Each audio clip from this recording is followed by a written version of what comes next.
Hi, this is Green Philosophy. Today I will be giving a dramatic reading of Christopher Hedges' The Rule of Idiots. In the last days of all empires, the idiots take over. They mirror the collective stupidity of a civilization that has detached itself from reality. The last days of dying empires are dominated by idiots. The Roman, Mayan, French, Habsburg, Ottoman, Romanov, Iranian, and Soviet dynasties crumbled under the stupidity of their decadent rulers who absented themselves from reality, plundered their nations, and retreated into echo chambers where fact and fiction were indistinguishable.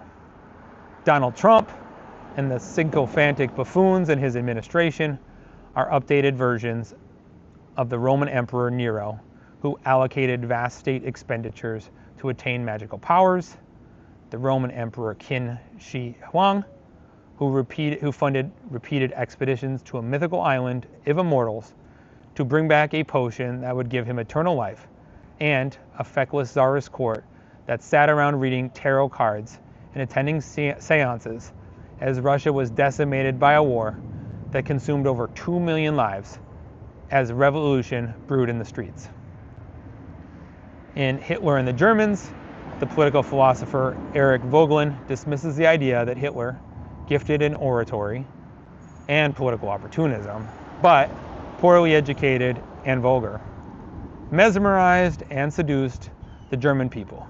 The Germans, he writes, supported Hitler and the grotesque marginal figures surrounding him because they embodied the pathologies of a diseased society, one beset by economic collapse and hopelessness. Vogelin defines stupidity as a quote-unquote loss of reality, end quote. The loss of reality means a stupid person cannot, quote, rightly orient his action in the world in which he lives, end quote.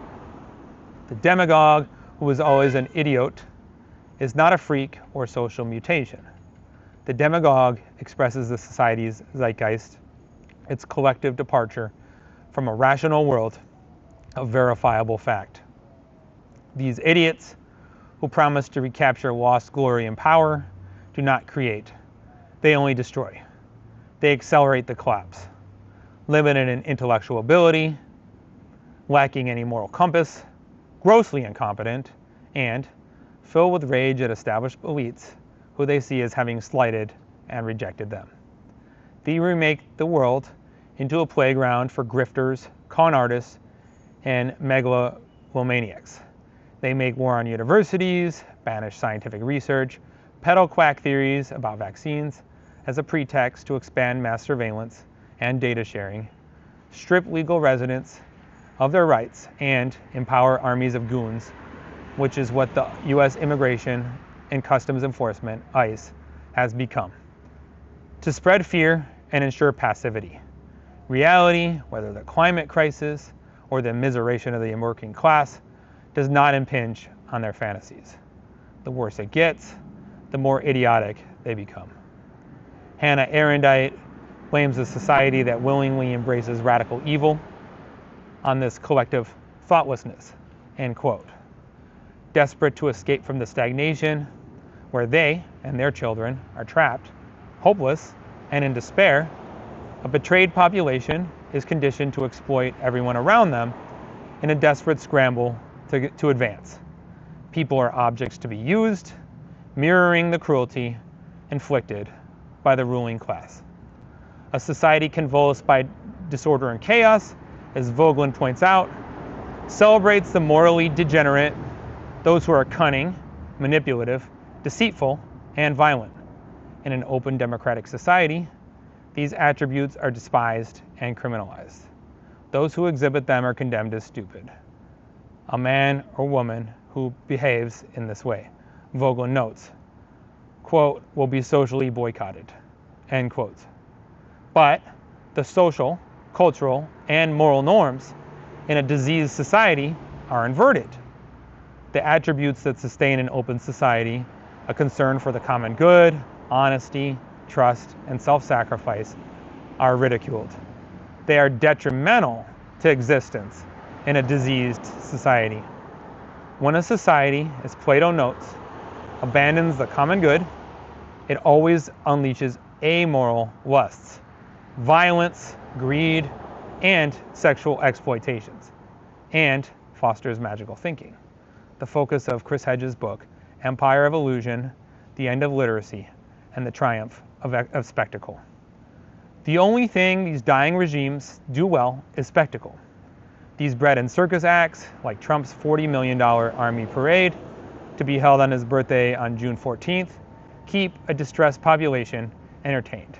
And in the opinion of green philosophy, is very much like what happens in North Korea.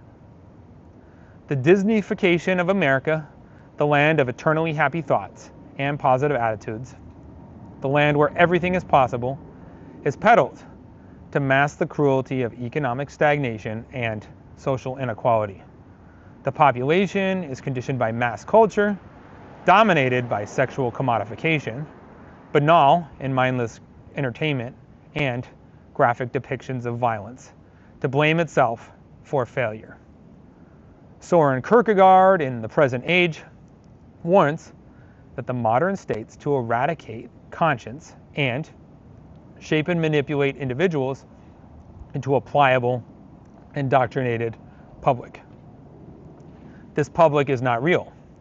It is, as Kierkegaard writes, a monstrous abstraction, an all-embracing something which is nothing, a mirage, end quote. In short, we become part of a herd, quote, unreal individuals who never are and never can be united in an actual situation or organization, and yet are held together as a whole. Those, end quote. Those who question the public, those who denounce the corruption of the ruling class, are dismissed as dreamers, freaks, or traitors. But only they, according to the Greek definition of the polis, can be considered citizens. Thomas Paine writes that a despotic government is a fungus that grows out of a corrupt civil society. This is what happened to past societies. It is what happened to us.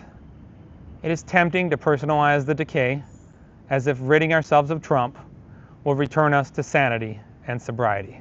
But the rotten corruption has ruined all of our democratic institutions, which function in form, not in content.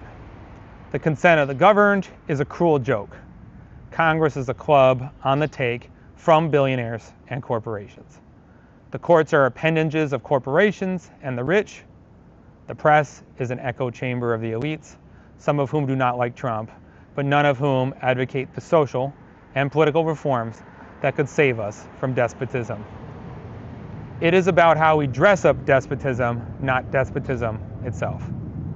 The historian Ramsay MacMullen, in, quote, Corruption and the Decline of Rome, end quote, writes that what destroyed the Roman Empire was, quote, the diverting of governmental force, its misdirection, end quote. Power became about enriching private interests.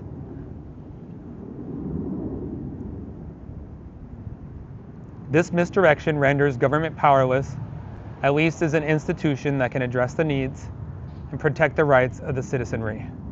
Our government, in this sense, is powerless. It is a tool of corporations, banks, the war industry, and oligarchs. It cannibalizes itself to funnel wealth upwards. Quote, the decline of Rome was a natural and inevitable effect of immoderate greatness, end quote. Edward Gibbon writes, quote, prosperity ripened the principle of decay.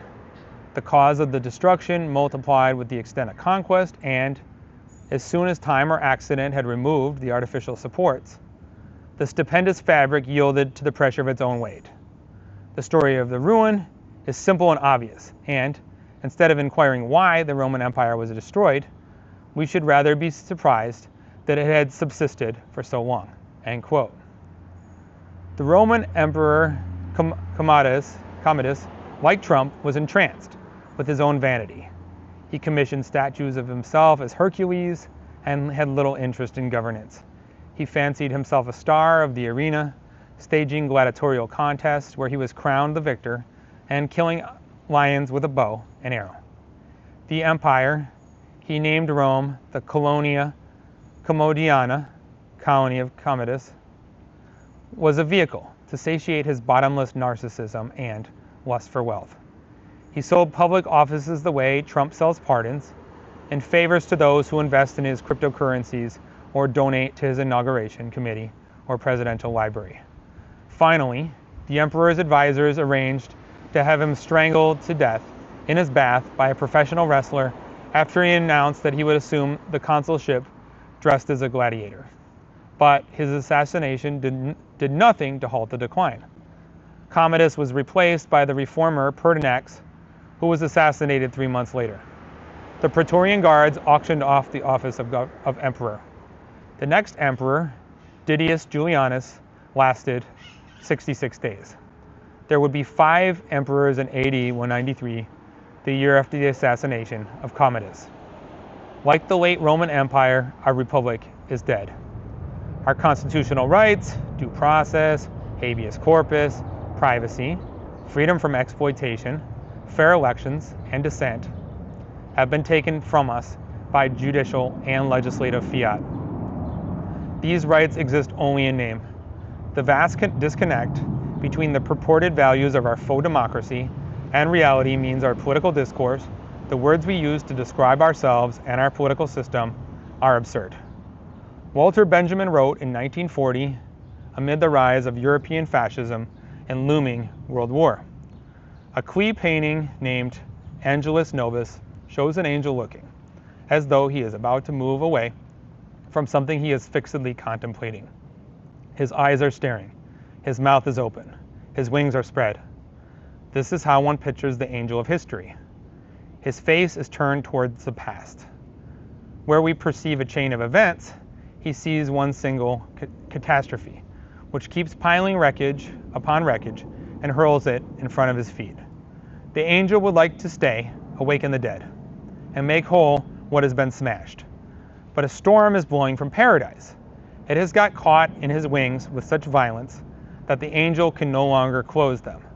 The storm irresistibly propels him into the future to which his back is turned, while the pile of debris before him grows skyward. This storm is what we call progress. Our decay, our illiteracy, and collective retreat from reality was long in the making. The steady erosion of our rights, especially our rights as voters, the transformation of our organs of state into tools of exploitation, the immiseration of the working poor and middle class, the lies that saturate our airwaves, the degrading of public education, the endless and futile wars, the staggering public debt, the collapse of our physical infrastructure, the collapse of mirror the last days of all empires. Trump, the pyromaniac, entertains us as we go down. This has been a dramatic reading of The Rule of Idiots by Chris Hedges. I look forward to your questions and comments.